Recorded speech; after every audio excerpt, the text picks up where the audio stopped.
Bueno, chicos, esperamos 2 minutos más y largamos, porque ya con 30 está bien y se ha pasado 12 minutos. El tema es que después para volver a conectar, ¿todos estuvieron en la clase pasada? Sí. Bueno, Sí. ¿alguno que no estuvo?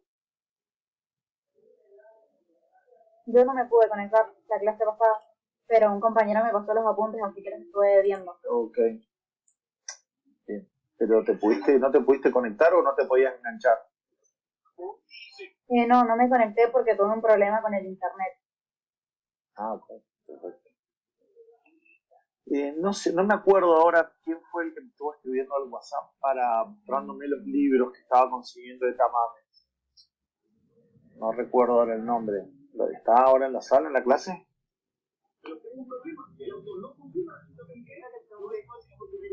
¿Aldana? Ah, bueno.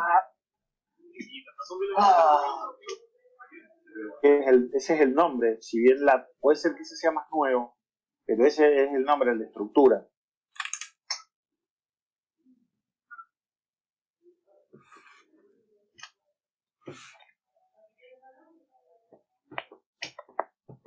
Bueno, chicos, vamos a seguir entonces, vamos a arrancarnos.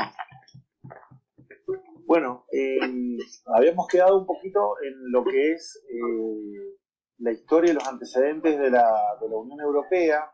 Como se los comenté y lo vimos en una clase, es suficiente con ¿cómo se llama? Con lo que vimos, porque en realidad es muy larga y como les dije, nosotros no vamos a tomar una mesa de historia de la Unión Europea, pero sí es importante que ustedes lo sepan porque a veces una pregunta que nosotros hubiéramos querido hacer o les hacemos para ayudarlos, quizás para orientarlos en algún tema de integración o porque les pedimos un ejemplo, termina en que por ahí, si lo hubieran sabido o lo hubieran leído, que es lo que corresponde para reunir la mesa, capaz que lo salvaba. Con esto, ¿qué quiero decir? Que no hay que dejar de leerlo, no hay que saber, no hay que dejar de entender cómo fue este proceso, pero no le vamos a hacer una pregunta minuciosamente sobre las fechas, sobre el punto y coma de un tratado, o sobre, no sé, una política común de la Unión Europea. Lo importante que ustedes tienen que saber es que es el proceso de integración económica y política más viejo que hay. Entonces, la Unión Europea casi podría ser ejemplo de cualquier grado de integración. Lo que pasa que hay que ver en qué contexto y entre qué periodo de tiempo, ¿sí? Porque eso fue un proceso que fue madurando. Entonces, ya lo vamos a ver más adelante, lo que son los grados de integración, pero como todo proceso que ya ha llegado hasta el final, en algún momento fue pasando por etapas. Entonces, ¿la Unión Europea es un ejemplo de los grados de integración o de los procesos de integración? Sí, pero cuando a ustedes les toque responder esto, lo tienen que contextualizar en qué momento. Pero eso, bueno, lo vamos a ver un poquito más adelante.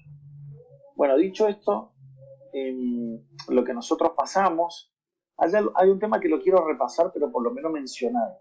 Recuerden, no se hagan problemas por las fechas, no se hagan problemas si en la mesa por ahí no recuerda bien un año o le escapan al año. Estas cosas que pasan no son relevantes. Pero bueno, lo que sí tenemos que saber es que el tratado que le da origen a la Unión Europea es el Tratado de Roma de 1957 y que lo constituían los 6 países que nombramos, ¿sí? Que era el Benelux, o sea, Bélgica, Holanda, Luxemburgo, Francia, Italia y Alemania.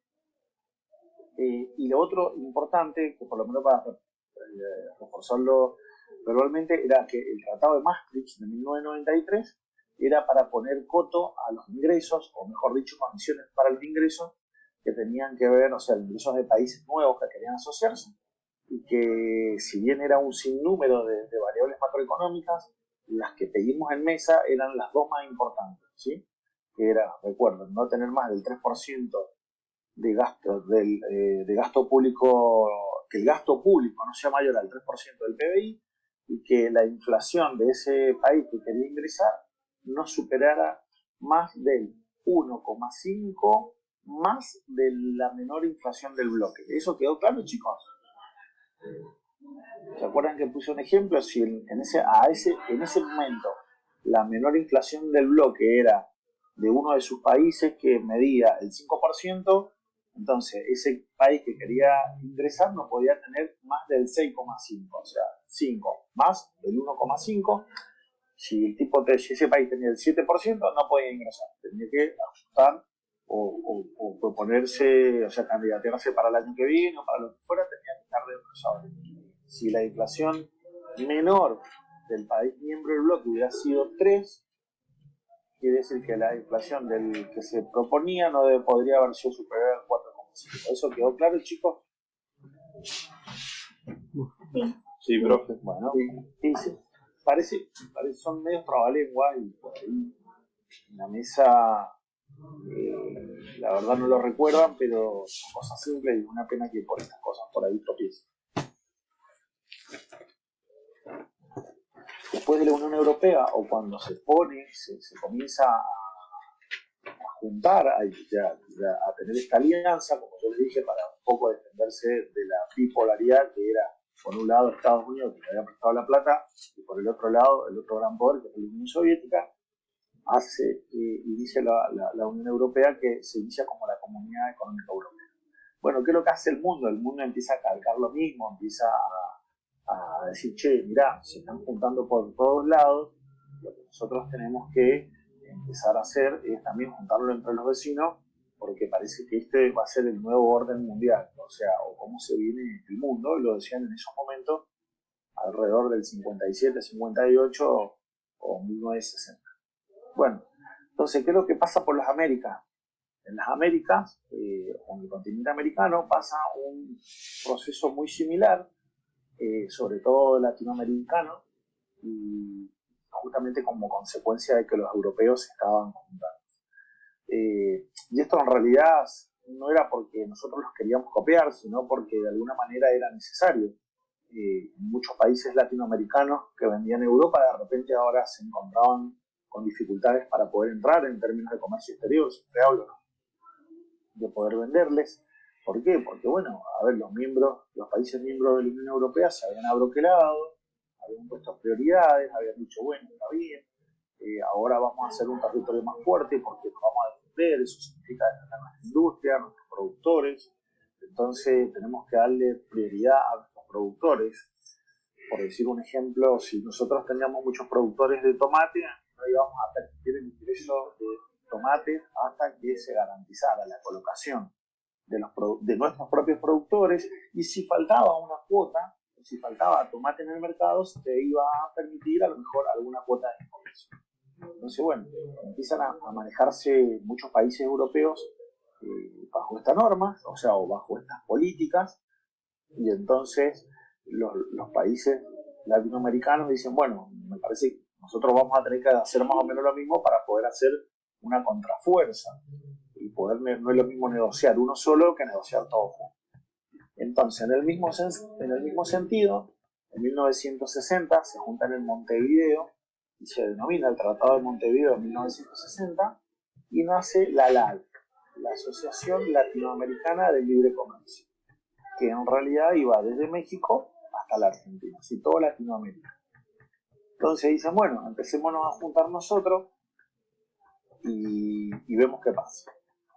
En realidad, ¿qué fue lo que pasó con la LAL? La LAL no tuvo mucha duración, y esto tiene mucho que ver con lo que vimos en la clase pasada, con esto de que hay que tener similitudes y hay que tener mucho acercamiento desde lo político o lo económico para poder tener integración, para que se pueda suceder la integración real. Entonces, ¿qué pasó en esos momentos? Ustedes son muy chicos, pero bueno, si ven más o menos los libros de historia o repasan esas épocas, en Latinoamérica, ustedes deben saber que los regímenes democráticos se han estabilizado en los últimos tiempos. Más lejos, nuestro país tiene apenas 30 años ininterrumpidos de democracia, lo cual para nosotros, o ustedes que son más chicos, pareciera que fue siempre, pero bueno, no fue así.